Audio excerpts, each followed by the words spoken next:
install new one.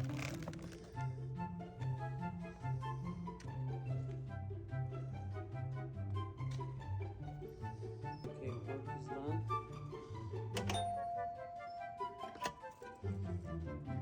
You can see this is a new part, which the lever was broken, everything was broken. You have a new key as well, and this is the old part right here.